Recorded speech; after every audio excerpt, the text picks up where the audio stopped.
I was brought up as an Orthodox Jew and a Zionist. On a shelf in our kitchen was a tin box of the Jewish National Fund, into which we put coins to help the pioneers building a Jewish presence in Palestine. I first went to Israel in 1961, and I've been there since more times than I can count. I had family in Israel, and I have friends in Israel. One of them fought in the wars of 1956, 1967 and 1973, and was wounded in two of them. The tie clip which I'm wearing is made from a campaign decoration awarded to him, which he presented to me. I've known most of the prime ministers of Israel, starting with the founding prime minister, David Ben-Gurion. Golda Meir was my friend. So was Yigal Allon, the deputy prime minister, who as a general won the Negev for Israel in the 1948 War of Independence. My parents came to Britain as refugees from Poland. Most of their families were subsequently murdered by the Nazis in the Holocaust. My grandmother was ill in bed when the Nazis came to her hometown of Stachov. A German soldier shot her dead in her bed. Madam Deputy Speaker, my grandmother did not die to provide cover for Israeli soldiers murdering Palestinian grandmothers in Gaza. The present Israeli government ruthlessly and cynically exploit the continuing guilt among Gentiles over the slaughter of Jews in the Holocaust as justification for their murder of Palestinians. The implication is that Jewish lives are precious, but the lives of Palestinians do not count. On Sky News a few days ago, the spokeswoman for the Israeli army, Major Leibovich, was asked about the Israeli killing of, at that time, 800 Palestinians. The total is now 1,000. She replied instantly, 500 of them were militants. That was the reply of a Nazi.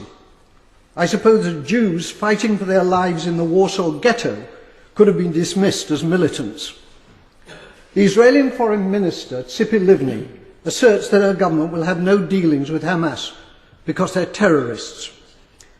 Tzipi Livni's father was Eitan Livni, Chief Operations Officer of the terrorist Irgun Tzvai Leumi, who organised the blowing up of the King David Hotel in Jerusalem, in which 91 victims were killed, including 4 Jews.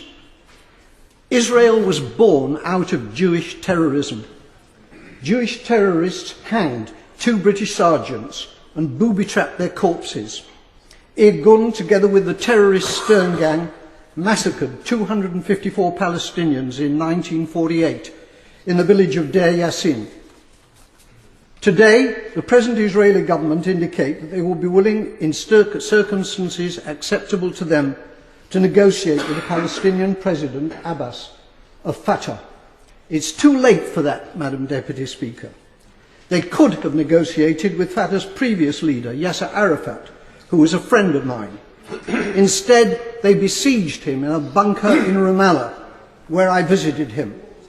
It's because of the failings of Fatah since Arafat's death that Hamas won the election, the Palestinian election in 2006.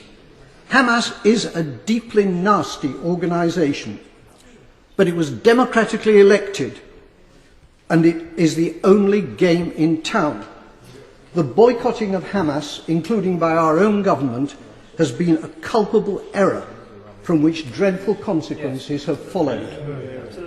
The great Israeli Foreign Minister Abba Eban, with whom I campaigned for peace on many platforms, said, "You make peace by talking to your enemies." However many Palestinians the Israelis murder in Gaza, they cannot solve this existential problem by military means. Whenever and however the fighting ends, there will still be 1.5 million Palestinians in Gaza and 2.5 million more Palestinians in the West Bank, who are treated like dirt by the Israelis, with hundreds of roadblocks and with the ghastly denizens of the illegal Jewish settlements harassing them as well. The time will come, not so long from now, when they will outnumber the Jewish population in Israel. It's time for our government to make clear to the Israeli government that its conduct and policies are unacceptable and to impose a total arms ban on Israel. It is time for peace, but real peace, not the solution by conquest, which is the Israelis' real goal, but which is impossible for them to achieve. They're not simply war criminals, they're fools.